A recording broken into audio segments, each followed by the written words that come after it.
Ang kwentong ito ay hango sa totoong buhay. Karanasan ito ni Pancho. Taong 1973, Antipolo, Rizal.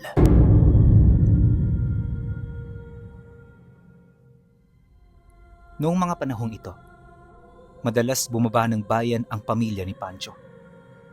Nakatira sila sa malayong bahagi ng Antipolo at ang dahilan ng pagbaba nila ay ang paghahatid ng mga itinatanim nilang gulay at iba pang kalakal sa mga merkado kung saan nagnenegosyo ang kanilang mga parokyano. Direkta nila itong dinadala roon. Ayaw kasi nilang dumaan sa mga ahente, lalo pat binabawasan ito ang kabuuan ng kanilang kita. Ayon sa kanyang ama, mas mainam ng magsakripisyo para hindi sila malugi sa ilang buwan na pinaghirapan nila. At dahil sa bagay na yon, 3 oras silang naglalakad para lamang makarating ng bayan. Hindi biro ang kanilang dinaraanan, lalo pat bukod sa masukalang daan, may mga parte rin na matatarik. Ang kinagandahan lang noon ng kanilang trabaho, kahit liblib ang mga daanan, hindi lang sila ang dumaraan dito. Sa kanilang baryo kung saan sila nakatira, halos lahat ng taga roon, mga mangangalakal ng pananim katulad nila. Itong pangunahin nilang pamumuhay at yun lang din ang nag-iisang paraan upang sila'y makaramdam ng ginhawa sa payak nilang estado sa buhay. Likas na mapapayapa ang mga tao sa kanilang lugar. Hindi sila madalas mag-away-away, ngunit sa likod ng kapayapaang yon, may nagtatago na isang lihim na matagal nang inilibing sa limot. Kung hindi nyo kasi naitatanong, ang mga nakatira sa baryo kung saan lumaki si Pancho ay hindi mga pangkaraniwang tao. Ang kanyang ina at ang mga taga roon ay nagmula sa isang lipi ng lahi na kung saan may kakayahan silang gumawa ng itsura ng hayop kapag gayon ay kinakailangan. Hindi sila mga aswang, ngunit ang kanilang kakayahan ay katulad nito. Bagaman hindi sila kumakain ng tao, kapag napipilitan ay kayang-kaya rin nila itong gawin. Nabanggit din ng kanyang ama sa kanila na dahil sa pagmamakaawa ng kanilang ina, kung kaya't napilitan silang manirahan sa lugar na yon. Naniniwala kasi ito na mas ligtas sila roon dahil nandoon ang mga kadugo at mga kauri nito. Awa naman ng Diyos, sa loob ng halos 13 taong pananatili, walang nangyari sa kanila. At kahit hindi sila kauri ng mga nilalang na yon, kinikilala pa rin sila nito bilang tunay na mga kadugo dahil sa kanilang ina. Magmula nang malaman ni Pancho ang tungkol dito, naging maingat na siya. At kahit hindi niya sabihin, tila bang nagkaroon ng lamat ang relasyon niya sa mga taong minsang itinuring na niyang mga kamag-anak. Inakala niya kasi na kagaya ng mga aswang ay traidor din ng mga ito. Pero nagkamali siya. Sa pagpasok ng taong ito, naging madalas ang kanilang pagbaba sa bayan ng Antipolo. Doon sa pabalik-balik niya, nagkaroon siya ng mga kakilala. At dahil sa mga ito, kung kaya't may mga araw na hindi na siya umuuwi sa baryo. Labis itong ipinagtaka ng tatay niya. Kaya naman nang makabalik siya sa kanila, kagad siya nitong kinompronta. Pancho, hindi maganda ang ginagawa mo. Alam mo bang delikado sa bayan? Huwag kang magpalipas ng gabi roon, lalo na sa mga tahanang hindi ka naman pamilyar. Naiintindihan mo ba? Habang nagsasalita ang tatay niya, ramdam niya ang takot na namumutawi sa puso nito. Ang kaso lang, hindi niya ito ininda. Mas nanaig sa kanya ang kagustuhan na manatili sa bayan sa pagnanais na mabago ang kanyang kapalaran, dahilan upang hindi niya mapansin ang paparating na panganib. Isang hapon, pagkatapos ng kanilang pagbebenta ng mga gulay, dumating ang 3 barkada niya. Nga pala, nasa edad 25 anyos na noon si Pancho, kaya nagagawa na niya ang mga bagay na tipo niya. Pagsilay niya sa mga ito, dali-dali silang nagkayayaan. Ang yaya sa kanya ng mga kaibigan tutungo sila sa bahay aliwan para magsaya. Siyempre dahil binata siya, imposible na tumanggi siya. Dali-dali siyang nagpalit ng damit na kanyang dala at walang pagdadalawang isip na sumama. Hindi na niya inisip ang naghihintay niyang pamilya, gawa ng sa isip-isip niya. Magdadahilan na lang siya kinabukasan kaya hindi siya nakauwi. Ipinangako rin niya sa kanyang sarili na kukuha lang siya ng kakarampot sa kanilang kita para hindi siya mapagalitan. Ilang oras ang lumipas. Sumapit na nga ang gabi. Si Pancho at ang mga kaibigan niya ay nasa bahay aliwan na at kanina pang nagsasaya. Nang marami na silang nainom, dito na sila nagkayayaan na lumapit sa mga dalaga. Isinayaw nila ang mga ito, ngunit habang sila'y nasa entablado, biglang nabaling ang kanyang tingin sa labas ng bahay aliwan. Doon nakita niya ang mga kadugo ng nanay niya na nanlilisik ang mga matang nakatitig sa kanya.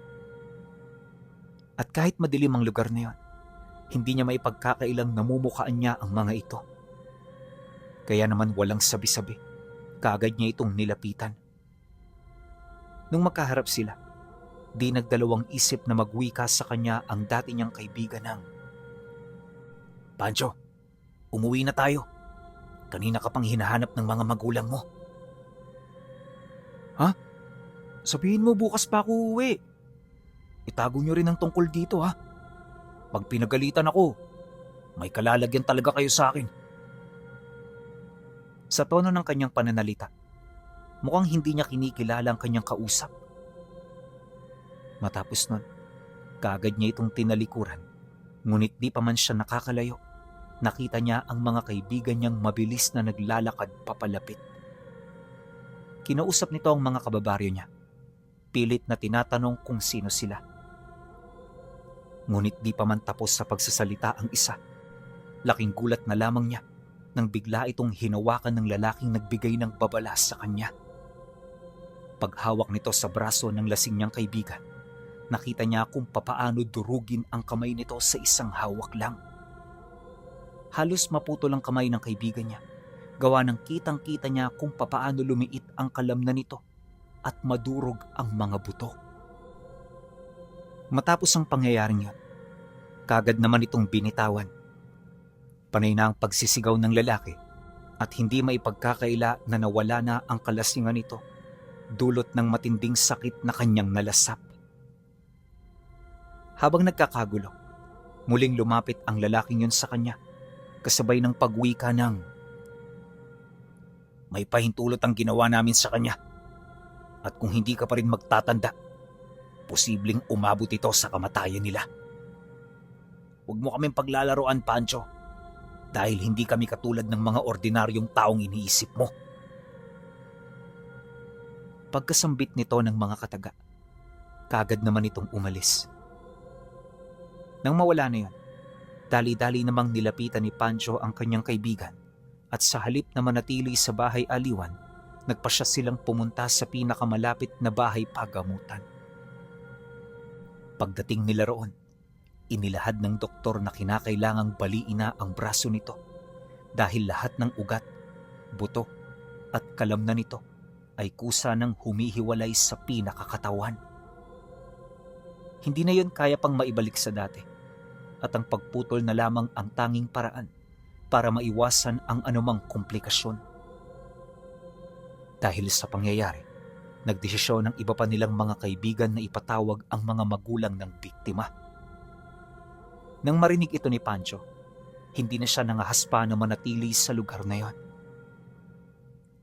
Kinabukasan, nabalitaan na lamang niya na isa sa mga ito na ipinapahanap umano ang taong nanakit sa kaibigan nila.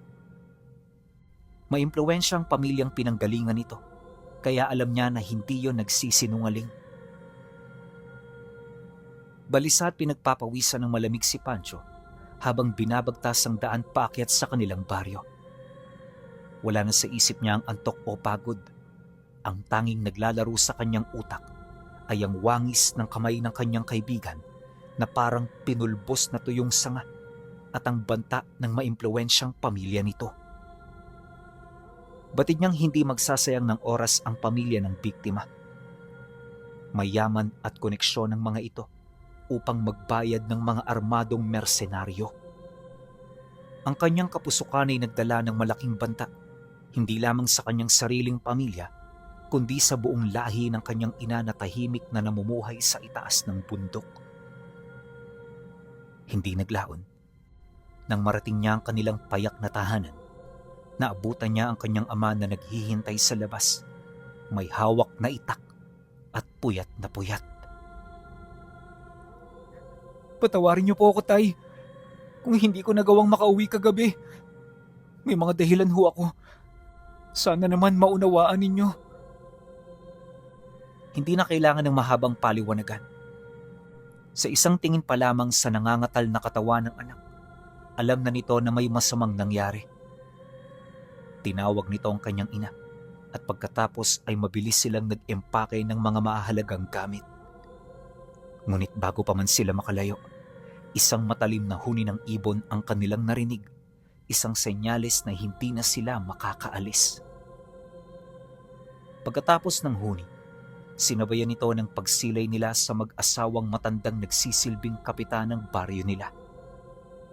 Kagad itong lumapit sa kanyang ina, na ngayon ay nakayuko na at hindi man lang magawang sumilay sa mukha ng mga ito. Alam ko ang nangyayari, Dangay. Hindi mo kailangan matakot at hindi naman ikaw ang may kasalanan. Tayo ang unang kumilos para maisalba ang anak mo, kaya paninindigan natin to hanggang dulo. Pinahanda ko na ang ating mga kapatid bago sumapit ang gabi. Mahigpit na ang seguridad dito sa ating lugar. Walang mangyayaring masama, kaya nakikiusap ako. Manatili kayo rito. Hindi lang ito problema ninyo. Problema ito ng lahat. Nang marinig ito ng nanay niya, taos-puso itong nagpasalamat sa matanda. Walang sabi-sabi, kagad nitong ibinaba ang mga hawak nitong gamit at malugod na naghintay sa iuutos ng kanyang mga kadugo.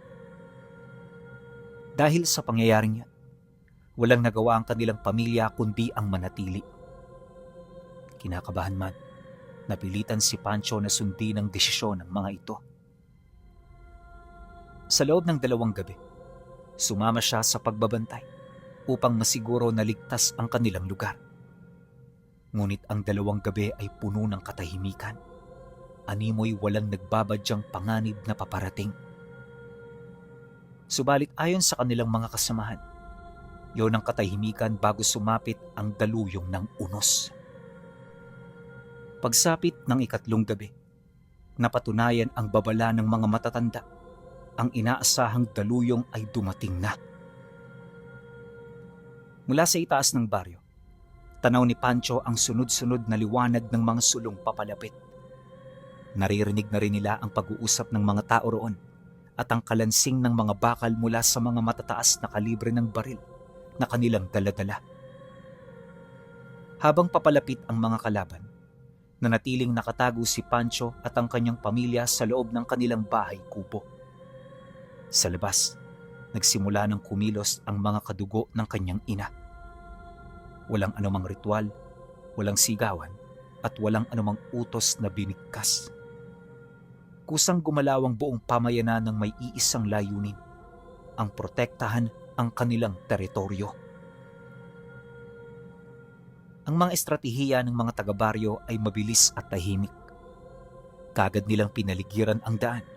Pinatay nila ang mga liwanag na nagmumula sa kanilang mga tahanan at ginamit nila ang kalikasan upang maikubli ang kanilang mga sarili na para ba silang mga hayop na naghihintay ng kanilang mga biktima. Maya-maya pa, nang makatapak na ang unang grupo ng mga mersenaryo sa hangganan ng baryo, doon na nagsimula ang ganting salakay.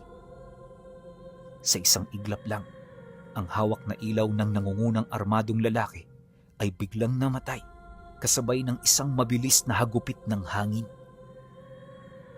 Nang muling buksan ang kanyang mga kasamahan ng kanilang mga lente, wala na ang kanilang kasama.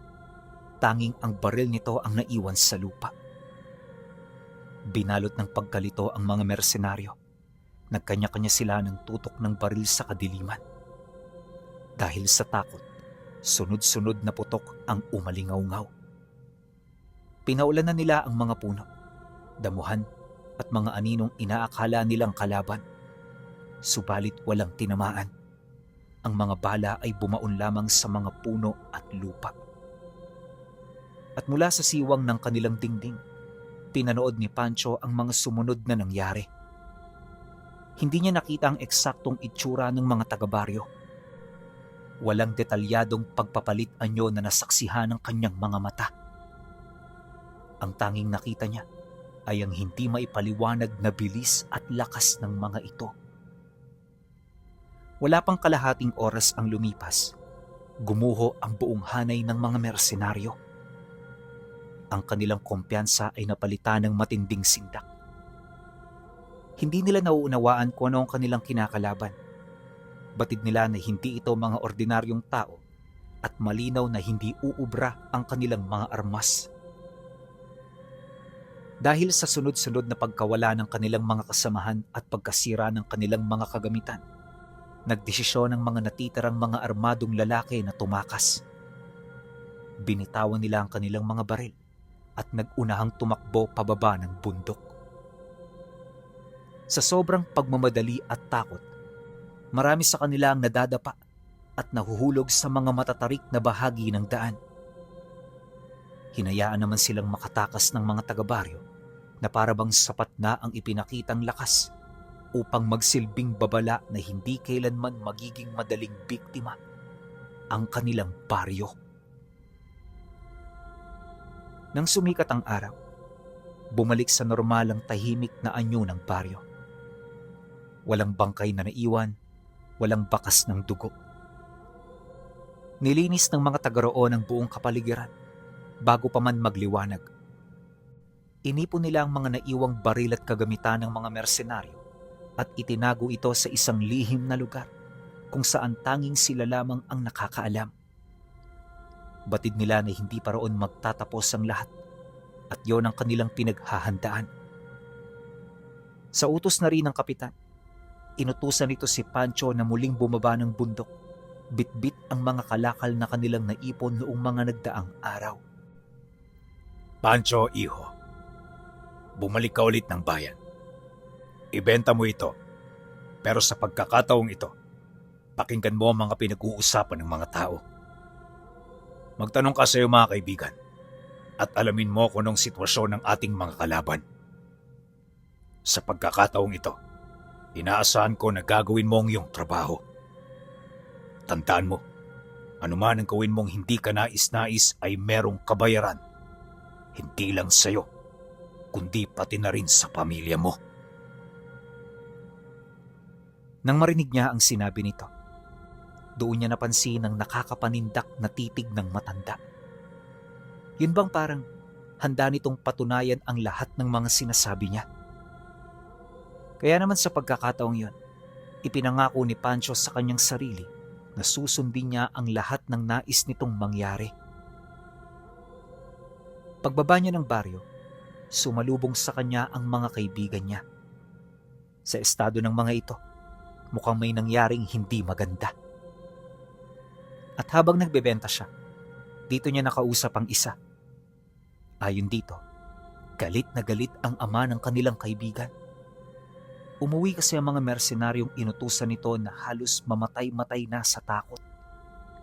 Nalaman din nila na hindi mga pangkaraniwang taong kanilang kaharap, kaya sa susunod na kanilang pagsalakay, gagamit na ito ng mga bayarang antingero. Inabisuhan din siya nito na kung maaari ay umalis na sila sa lugar na yon upang hindi na lumala ang sitwasyon. Pagkasambit nito ng mga katagang yon, dali-dali naman itong umalis. Batid ng kaibigan niya na bawal itong sabihin sa kanya sa kadahilan ng kabilang siya sa mga pinaghihinalaan ng pamilya. Pero dahil mabait si Pancho rito, hindi ito pumayag na mapahamak siya. Ilang minuto pa ang lumipas. Habang patuloy siya sa pagbebenta, may biglang lumapit sa kanya ng mga kalalakihan. Nasa 6 ang bilang ng mga ito, kaya kagad siya nitong napalibutan. At walang sabi-sabi, bigla na lamang siya nitong kinaladkad papalayo. Dinala siya nito sa isang bahay na hindi niya alam kung saan. Doon ginapos siya ng mga kalalakihang yon at sinimulang bugbugin. Piniringan din ito ang kanyang mga mata na para bang anumang oras, papatay na siya ng grupo. Maya-maya pa, dumating ang isang lalaki na may pamilyar na boses. Kung hindi siya nagkakamali, yon ang ama ng kaibigan niya. Mabait ka sa anak ko. Pero ang mga kadugo mo hindi mo katulad. Sabihin mo sa akin ang lahat, Pancho. At ipinapangako ko sa iyo, hindi ko gagalawin ang pamilya mo. Papatawarin ko kayong lahat at bibigyan ko kayo ng ikalawang pagkakataon para makapagbagong buhay. Dito sa bayan, hindi na kayo mahihirapan pa. Ipinapangako ko yan. Ngunit nang marinig niya ang sinabi nito, wala siyang naging lakas ng loob para ipagkanulo ang kanyang mga kadugo. Paulit-ulit niyang tinanggi na wala siyang kinalaman hanggang sa manawa itong makipag-usap sa kanya. Bago ito umalis, ipinagbili nito na patayin siya kinagabihan. Labis-labis na noon ang kanyang kaba, ngunit hindi pa rin siya nawawala ng pag-asa. Ilang oras pa ang lumipas, ramdam na niya ang paglalim ng gabi at ang unti-unting pagbaba ng temperatura sa loob.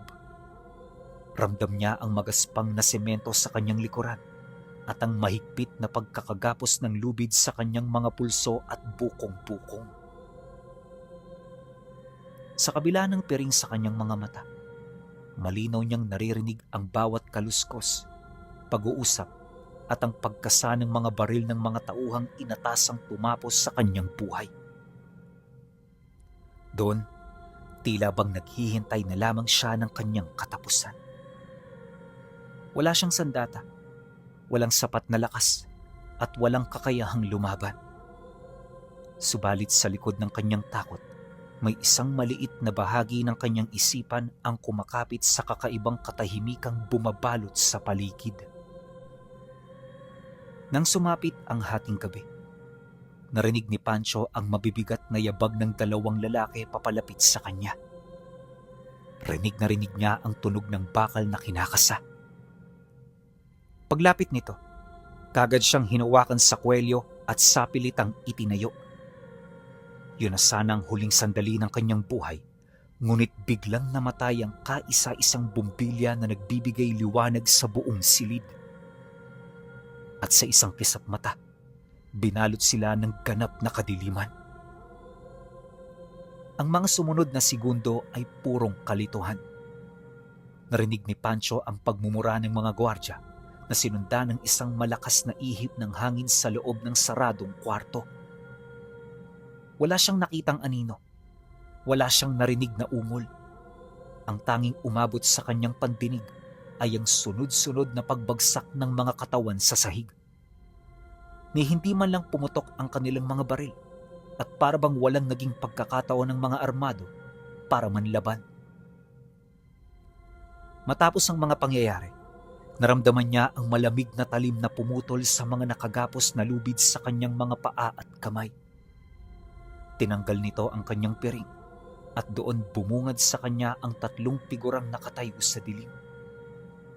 Hindi niya maaninag ang kanilang mga muka, ngunit pamilyarang tindig ng mga ito.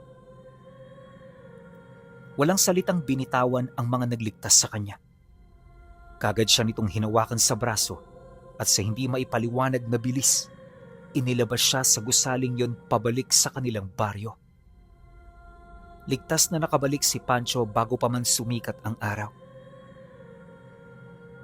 Habang bumabawi ng lakas, sinalubong siya ng kanyang pamilya at ng matandang kapitan.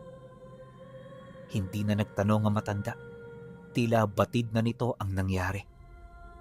Subalit, alam ng buong pamayanan na ang pagtakas ni Pancho ay magdudulot ng mas matinding puot mula sa pamilya ng kanyang kaibigan.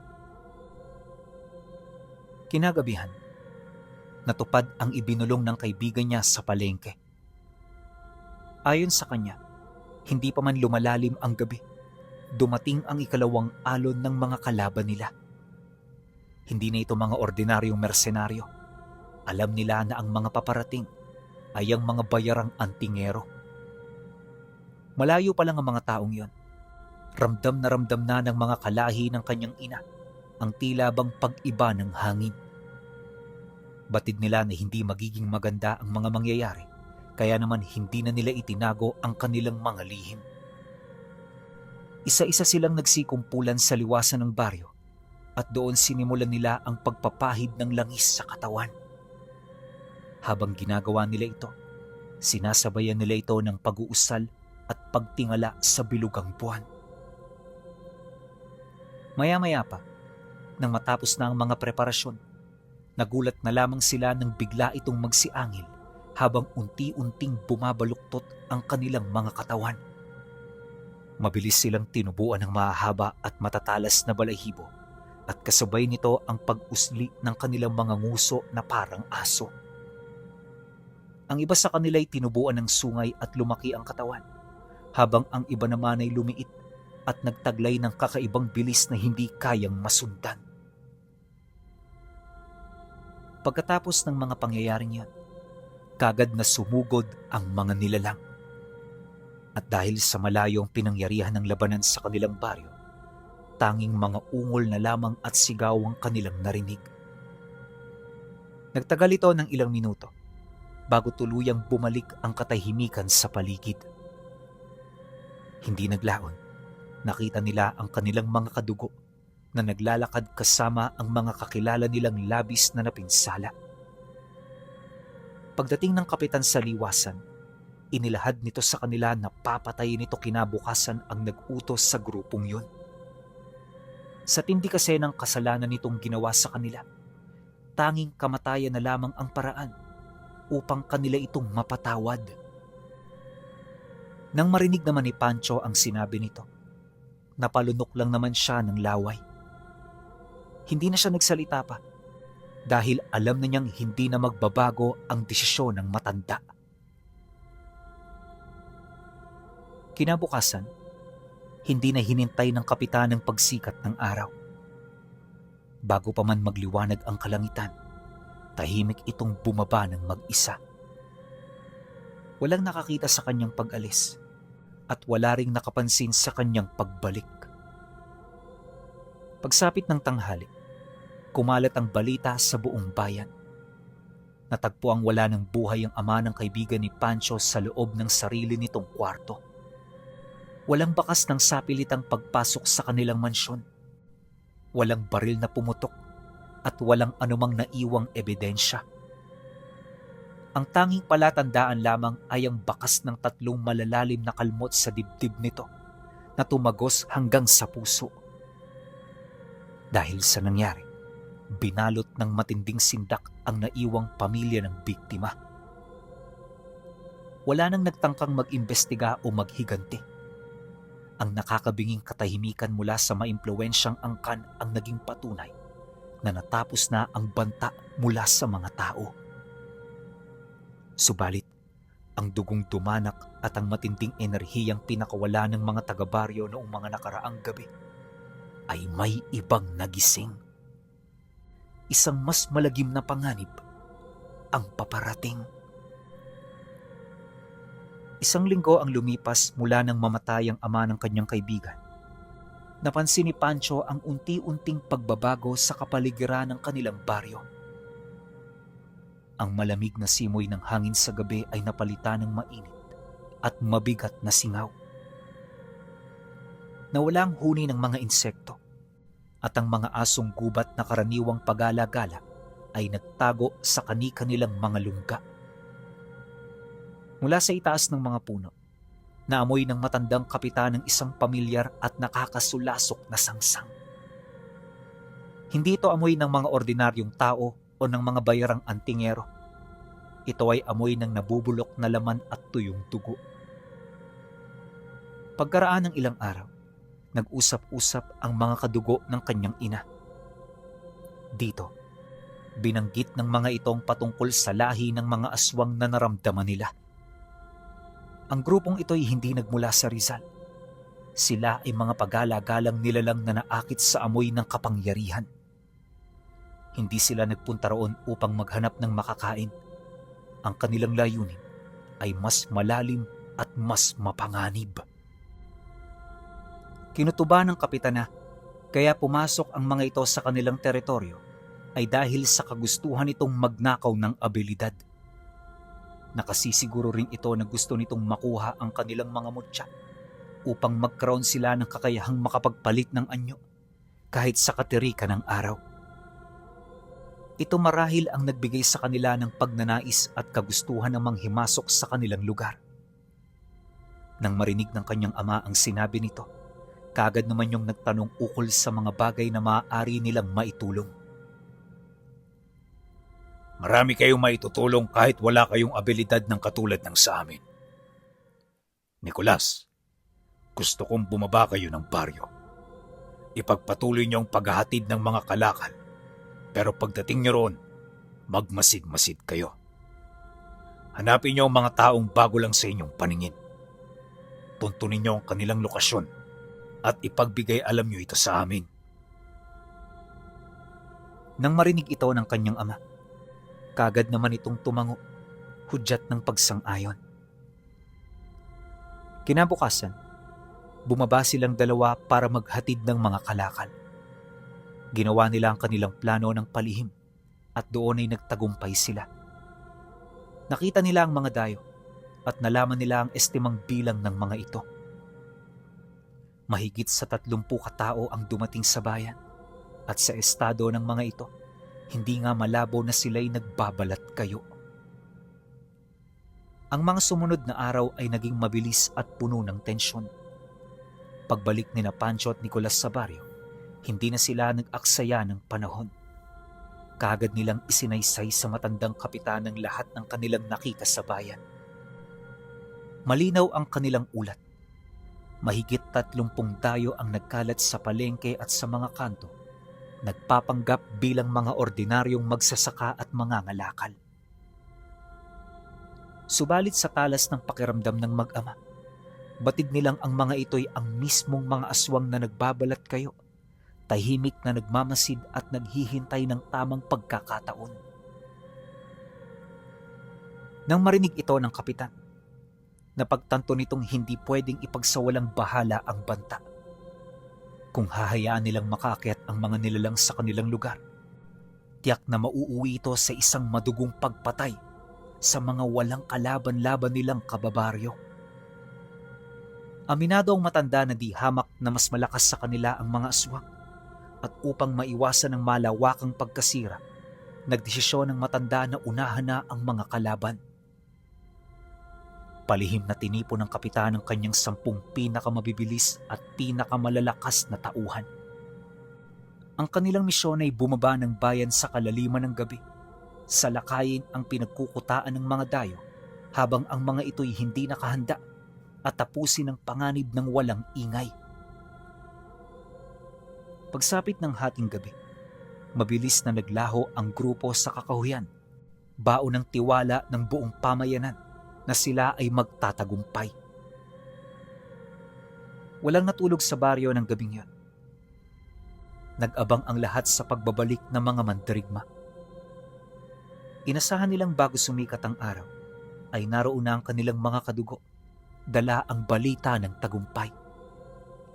Subalit, dumaan ang madaling araw na mula ang kalangitan hanggang sa tuluyang lumiwanag ang buong paligid, walang sino man ang dumating.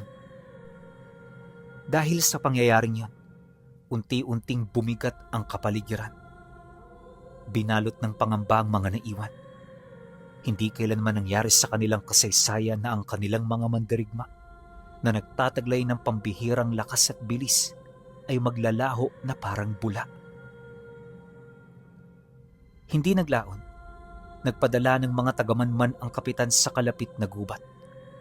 Ngunit bumalik ang mga ito nang walang nakuhang impormasyon. Ang nakakapasong katahimikan mula sa bayan ang mismong nagkumpirma sa kanilang pinangambahan na ang kanilang mga inutusan ay nabigo sa misyon.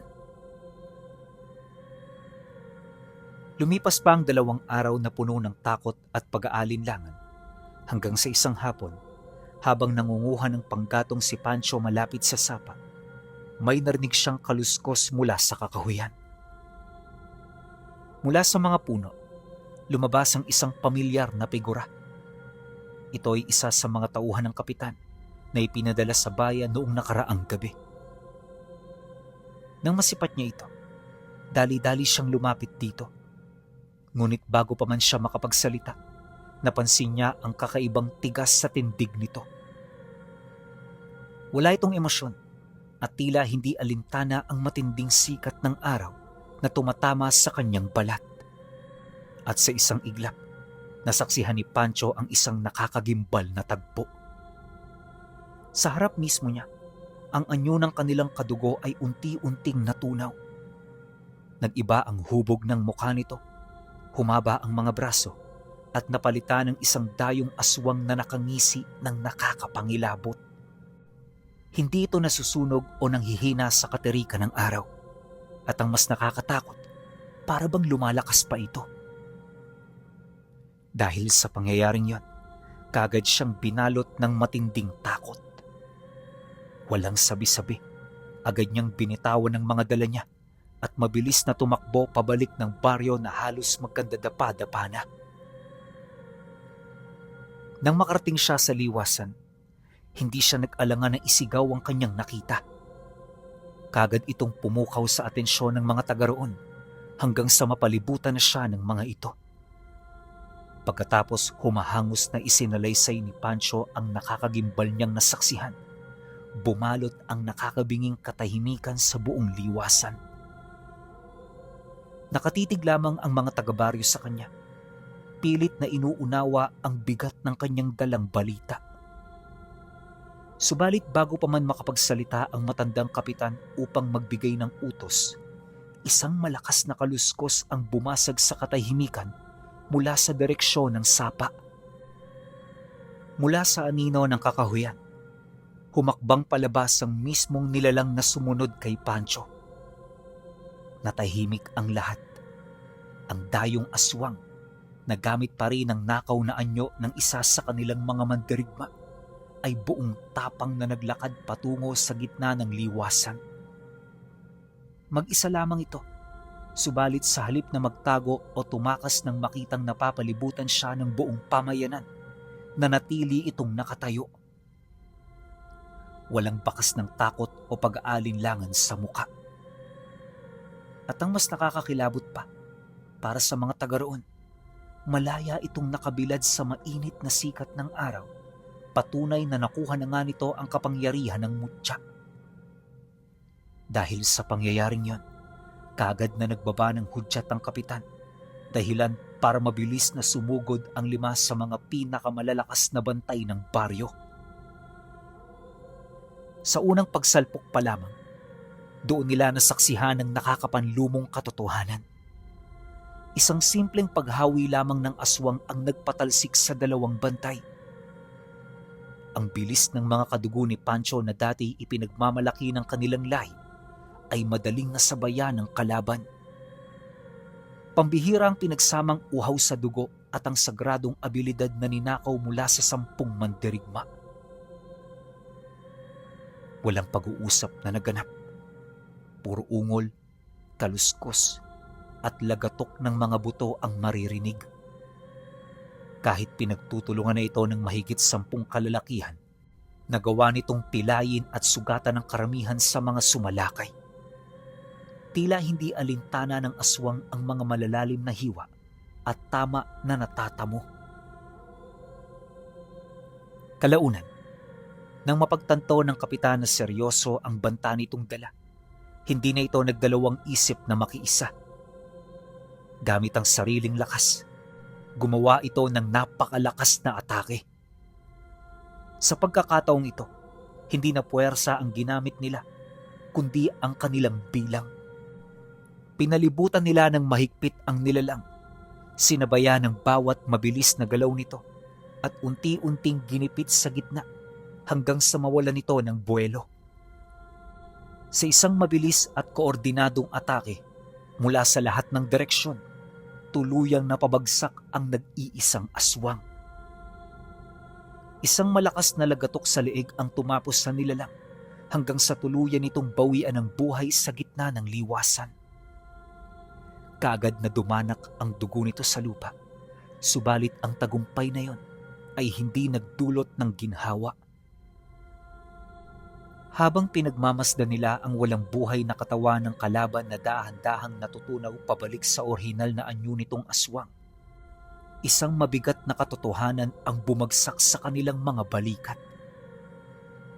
Sa labanang yon, nasukat at napatunayan nila ang lakas na hindi nila inaakala.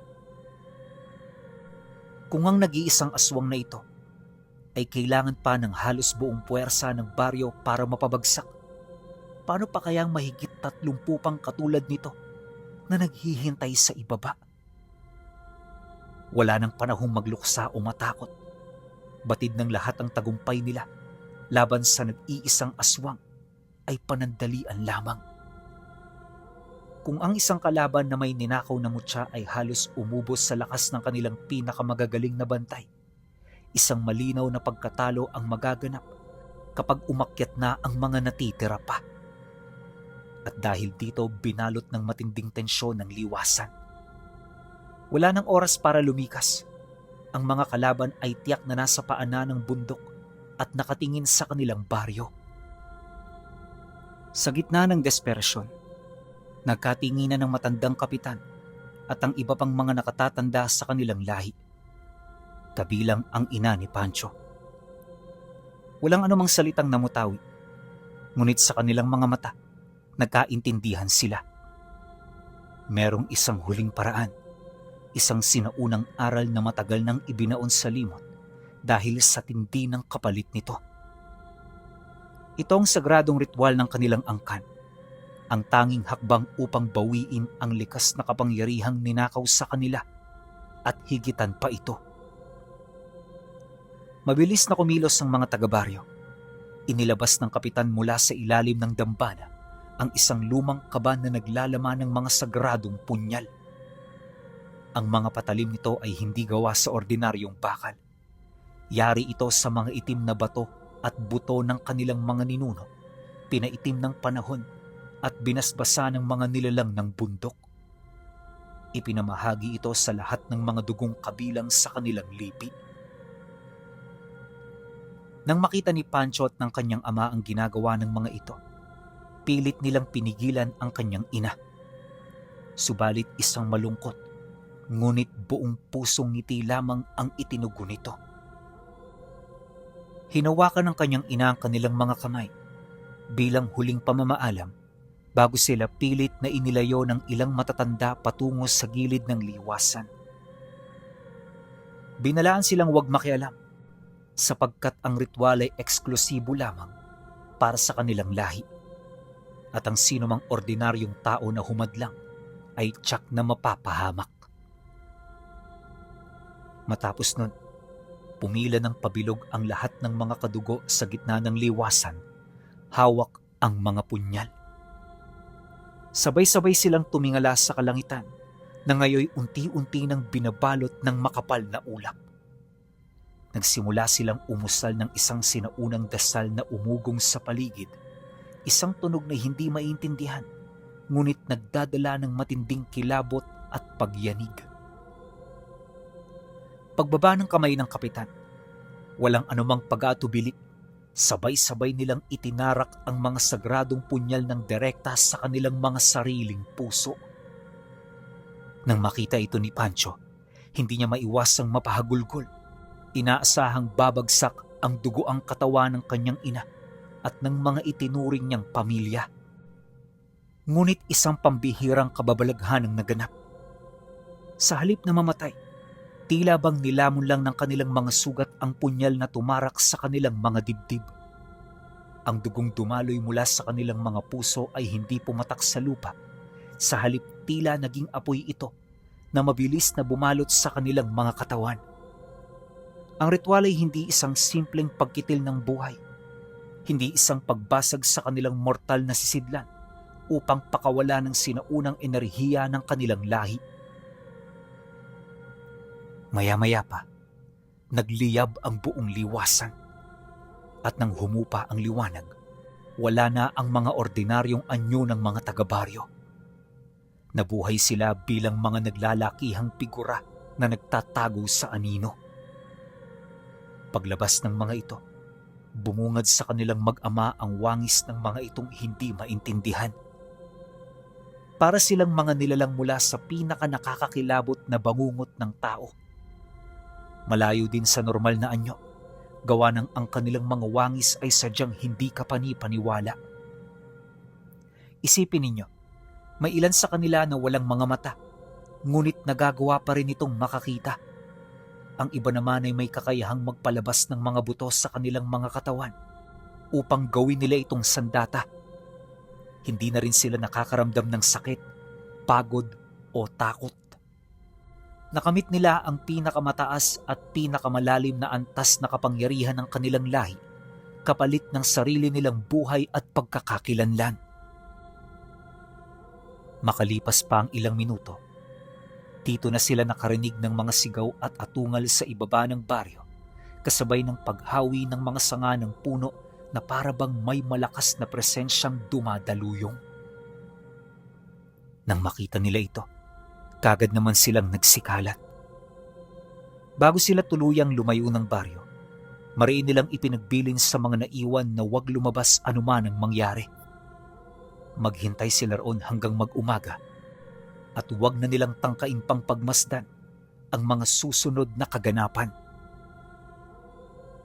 Nang mawala sa kanilang paningin ang mga nagbabagong anyong taga-baryo, mabilis na pumasok sina Pancho at Nicolas sa loob ng kanilang kubo. Sinarado nila ang pinto at pinatay ang kaisa-isang gasera. At sa gitna ng dilim, nakaupo lamang silang mag-ama, balot ng matinding kaba habang pinakikiramdaman ang paligid. Hindi nagtagal, nagsimula ang kaguluhan. Mula sa ibaba, narinig nila ang sabay-sabay na pag-atungal ng 30 dayong aswang na tila sabik sa dugo. Ngunit ang kanilang mga halakhak ay mabilis na naputol. Pinalitan ito ng isang malakas at nakakabinging pagsalpok na nagpayanig sa mismong lupang kinauupuan ni na Pancho. Ang mga naglalakihang puno sa paligid ay lumangit-ngit at ang ilan ay tuluyang nabali dahil sa matinding puwersang nagbabanggaan sa labas. Sa kabila ng mahigpit na bilin ng kapitan at ng kanyang ina, nanaig ang kuryosidad at pangamba sa kanya. Dahan-dahan siyang gumapang patungo sa dingding na yari sa kawayan at sumilip sa isang maliit na siwang, ngunit gaya ng inaasahan, hindi malinaw ang mga nangyayari. Wala siyang nakitang detalyadong pisikal na anyo ng mga naglalaban. Ang tanging rumihistro sa kanyang mga mata ay ang mabibilis na paglipad ng mga anino at ang mga nakakabulag na kislap ng pulang liwanag sa tuwing magsasagupa ang magkabilang panig. Napakabilis ng pangyayari, para bang ang kalikasan mismo ang gumagalaw. Maya-maya pa, nakita niya ang ilang figura ng mga dayong aswang na pilit gumagamit ng mga ninakaw nilang mutya upang tapatan ng mga taga-baryo. Subalit malinaw na walang silbi ang ninakaw na kapangyarihan laban sa lakas na nagmula sa purong sakripisyo. Sa bawat pagsugod ng mga kalaban, mabilis silang sinasalubong ng mga dambuhalang anino. Naging madugo at brutalang mga pangyayari sa puntong isipin na noon ni Pancho na isang matinding bangungot lamang ang kanyang mga nararanasan. Sa isang iglap, ang mga dayong aswang na nagtangkang lumaban ay tinatangay paitaas sa mga puno bago marahas na ibinabagsak sa lupa kasabay ng tunog ng nagkikiskisang mga buto at napupunit na laman. Ang iba namang kalaban na nagtangkang tumakas pababa ng bundok ay hindi na umabot sa hangganan ng baryo. Mabilis silang inabot ng mga anino at sa isang kumpas lamang, tuluyan na silang naglaho sa dilim. Tila naging isang malaking ipo-ipo ng puot at enerhiya ang buong paligid. Pilit na ipinikit ni Pancho ang kanyang mga mata at tinakpan ng kanyang mga tenga dahil sa tindi ng tensyon. Wala siyang ibang magawa kundi maghintay at umasa na ang isinakripisyo ng kanyang ina at ng buong lahi nito ay magbubunga ng kanilang tiyak na kaligtasan. Makalipas ang halos 1 oras na walang tigil na sagupaan, biglang bumagsak ang nakakapanindig balahibong katahimikan. Wala nang ingay, wala nang atungal. Kahit ang ihip ng hangin ay tila tumigil. Sinunod ni na Pancho at ng kanyang ama ang huling utos ng kapitan. Hindi sila lumabas at hindi sila gumalaw sa kanilang kinapupwestuhan hanggang sa unti-unting sumilip ang liwanag ng araw mula sa silangan. Nang tuluyan ng mag-umaga, dahan-dahang binuksan ni Nicolas ang pinto ng kanilang kubo at marahan silang lumabas ng magkasama. Bumungad sa kanila ang isang tanawing hindi nila malilimutan. Ang dating tahimik at masaganang liwasan ng baryo ay halos patag na. Maraming puno ang nabuhan. Ang mga bato ay nadurog at ang lupa ay nag-iwan ng malalalim na hukay. Subalit ang pinaka nakakapagtaka, walang ni isang bangkay ang naiwan. Wala ang katawan ng mga dayong aswang at wala rin ang mga kadugo ng kanyang ina. Ang tanging natagpuan nila sa gitna ng nawasak na liwasan ay ang mga itim na punyal na ginamit sa ritual na nakabaon sa lupa.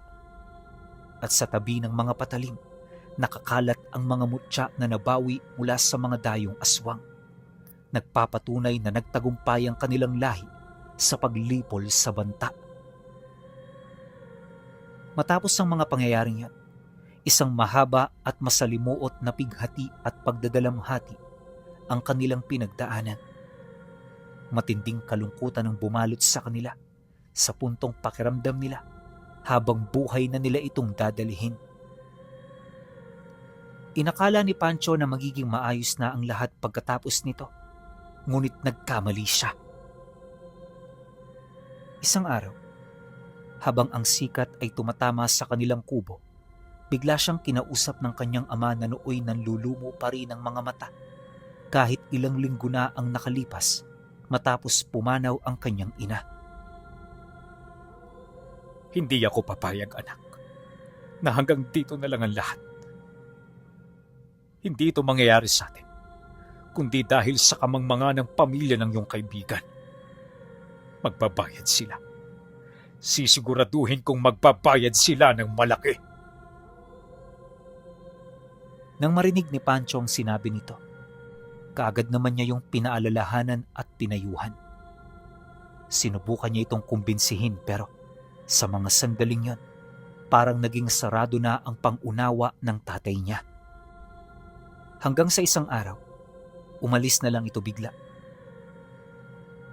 Kinaumagahan ng araw na yon, bumungad kay Pancho ang isang walang lamang kubo.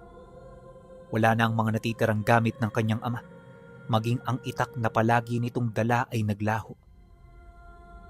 Batid niya kung saan to pumunta. Kaya walang sabi-sabi, kagad siyang bumaba ng bundok upang sundan at pigilan ng kanyang ama. Subalit naging mabilis ang mga kaganapan. Tila nilamon na ng masukal na gubat si Nicolas. Dala ang isang puot na hindi kayang pawiin ng anumang pangaral. Sa kabilang banda, tahimik na nakarating si Nicolas sa bayan ng Antipolo. Hindi siya sumugod ng padalos-dalos. Ang kanyang galit ay hindi sumisiklab. Ito ay malamig, kalkulado at naghihintay. Nagpanggap siyang isang ordinaryong pulubi. Nagmamasid sa paligid ng malaking mansyon ng pamilyang naging mitya ng pagkawasak ng kanyang buhay. Sa loob ng ilang linggo, pinag-aralan niya ang bawat galaw ng mga naiwang miyembro ng pamilya ng dating kaibigan ni Pancho. Kabisado niya kung kailan lumalabas ang mga gwardya, kung anong oras namamatay ang mga ilaw, at kung saan ang mga pinakamahinang bahagi ng bakod. Wala siyang kinausap, wala siyang pinagkatiwalaan. Namuhay siyang tila isang anino sa mga eskinita ng bayan, hinihintay ang perpektong pagkakataon. Isang gabi, habang bumubuhos ang malakas na ulan at tulog ang buong bayan, Ginawa ni Nicolas ang kanyang plano. Walang nakarinig ng anumang sigaw. Walang baril na pumutok. Ginamit ni Nicolas ang mga natutunang kasanayan sa pamumuhay sa gubat at ang talim ng kanyang itak upang patahimikin ang mga bantay sa labas ng mansyon. At pagkatapos nun, mabilis at malinis siyang nakapasok sa loob. Kinaumagahan, gumising ang bayan sa isang nakakagimbal na balita. Ang mansyon ay bukas, ang mga gwardya ay walang malay, at ang buong pamilya ng maimpluwensyang angkan ay parang bulang naglaho.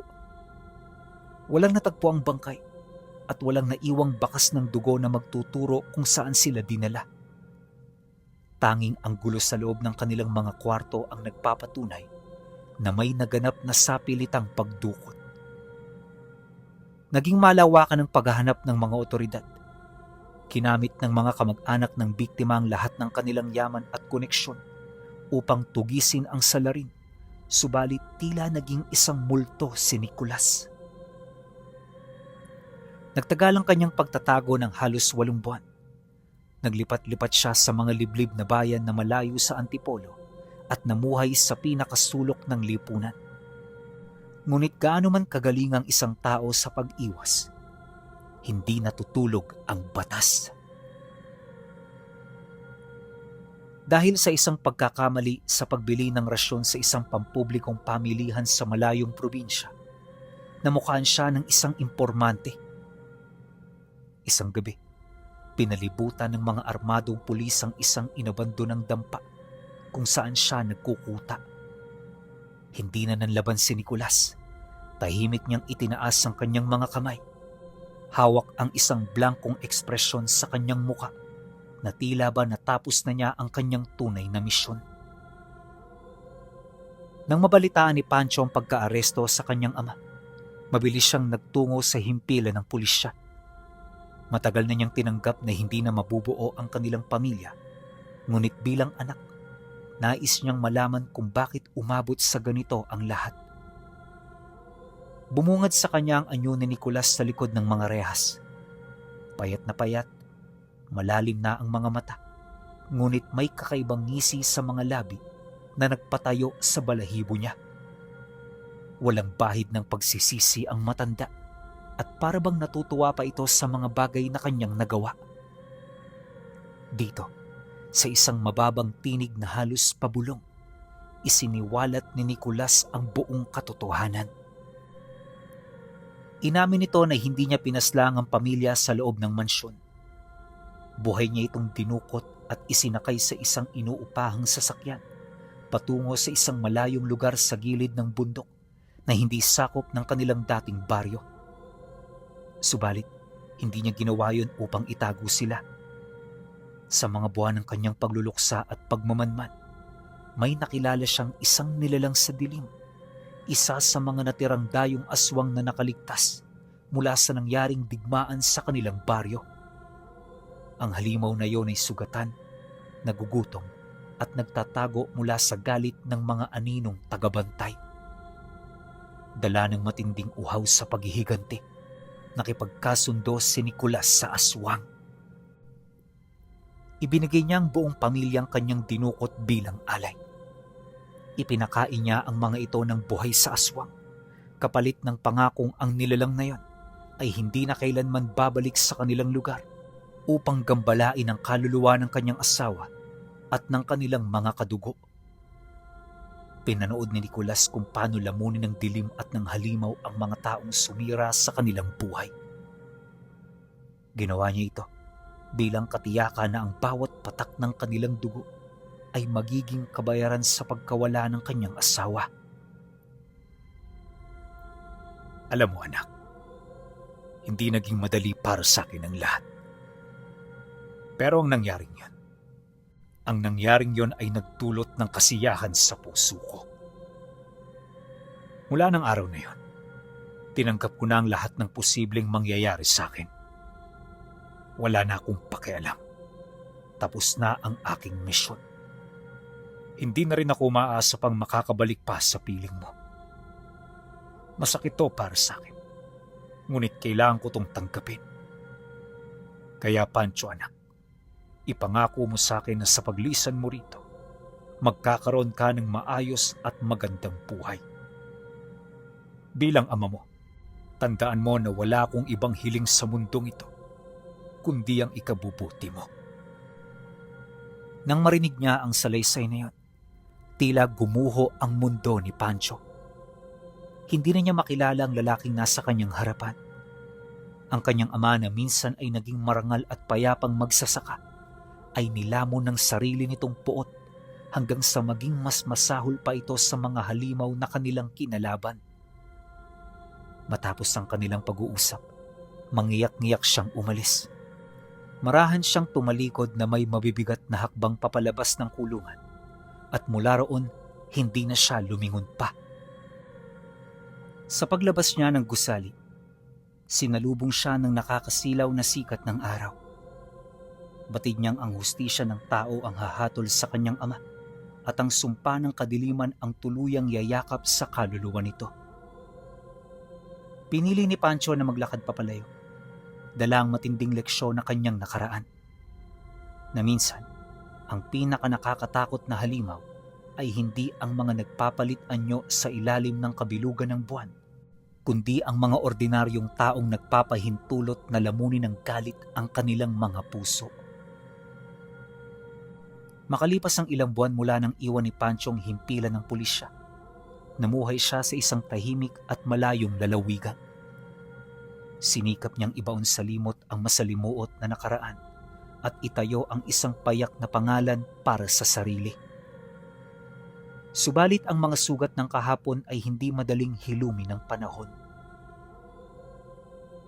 Isang umaga, habang abala siya sa pag-aayos ng kanyang mga pananim, dumating ang balitang tuluyang nagpasara sa huling kabanata ng kanyang buhay. Isang liham mula sa kinauukulan ang nag-abot ng impormasyon tungkol sa kaganapan sa loob ng pambansang piitan. Sa gitna ng mahigpit na seguridad at matibay na rehas, natagpo ang walang buhay si Nicolas. Walang nakasaksi sa aktwal na pangyayari at naging mabilis ang investigasyon ng mga otoridad. Ayon sa opisyal na ulat, nasawi ang matanda dahil sa matinding insidente ng karahasan sa loob ng pasilidad. Isinalaysay ng liham na yon ang lahat, ngunit walang patak ng luha ang lumabas sa mga mata ni Pancho nang maunawaan niya ito. Wala ring galit o pait siyang naramdaman at ang tanging namayani sa kanyang dibdib ay isang malalim na katahimikan. Tila ba ang balitang yon ay ang huling peraso ng isang mabigat na pasanin na tuluyan ng tinanggal sa kanyang mga balikat. Pagkakuha niya ng labi, mag-isa niya itong dinala sa kanilang bahay. Pinaglamayan niya yon ng 9 na araw na kung saan tanging pamilya lang niya ang nakidalamhati. Batid niya sa kanyang sarili na hindi maganda ang ginawa ng tatay niya. Ngunit alam din niya na ginawa lang ito ng kanyang ama bilang parte ng bugso ng kanyang damdamin. Naunawaan niya ang lahat ng pasanin at galit nito dahil bilang padre de pamilya, alam na niya ang pakiramdam ng mawala ng kabiyak. Batid din niya sa kanyang sarili na ang kaluluwa ng kanyang ama ay matagal nang lumisan noong gabing piliin itong ibigay ang buhay niya sa aswang na nakatakas. Makalipas ang 9 na araw, iniluklok niya ang labi nito sa isang burol. Araw-araw tumutungo siya roon para masilayan ang paglubog ng dapit hapon. Kalakip ng pagmamasid ng magandang tanawin ay ang pag-aalay niya ng dasal para sa mga kaluluwang nilamon ng puot at para sa mga taong nagbuwis ng buhay sa nangyaring kaguluhan sa lugar na kanyang sinilangan. Hindi naging madali ang lahat para kay Pancho Pinuno. Ngunit sa paglipas ng panahon, natutunan na rin niyang patawarin ang kanyang sarili at tanggapin ang naging tadhana ng kanyang pamilya. Kalaunan, pagkaraan ng ilang taon ng pagbibisita, natutunan na niyang maging masaya para sa mga ito hanggang sa magkaroon na siya ng mga realisasyon sa buhay niya. Napagtanto niya na hindi niya kailangang ikulong ang kanyang sarili sa nakaraan dahil sa mga anak niyang umaasa sa kanya. Kailangan niyang maging malakas masipag at mabuting tao. Alam niya na sa pamamagitan nito, hindi na siya magiging katulad ng kanyang ama. Isang taong napahamak dahil sa pagsunod sa masalimuot nitong tadhana. At ngayong matanda na si Pancho Pinuno, kailan may hindi niya nakalimutan ang lahat ng aral na yon. At bagaman makakalimutin na, nanatili pa ring sariwa sa kanya ang lahat ng kaganapan. Ni minsan hindi niya nakalimutan ang mukha ng mga kadugo nila na nagbuwis ng buhay para sa kanila. Palagi niyang sinasabi at pinapaunawa sa kanyang anak ang katatagan at katapangan ng mga ito para iligtas ang mga paniniwala at ideolohiya na sa tingin nila ay tama. Dahil sa mga aral na yon, lumaki ang kanyang mga anak na mabuting tao. Marunong itong makipagkapwa at palagi nitong pinipili na umiwas sa kahit na anong gulo. Bagay na taus-puso naman niyang ipinagpasalamat. Hanggang dito na lang ang kwento ni Pancho Pinuno. Sana magustuhan ninyo ang kanyang naging karanasan patungkol sa lahing nangangalaga sa napakasagradong mutya.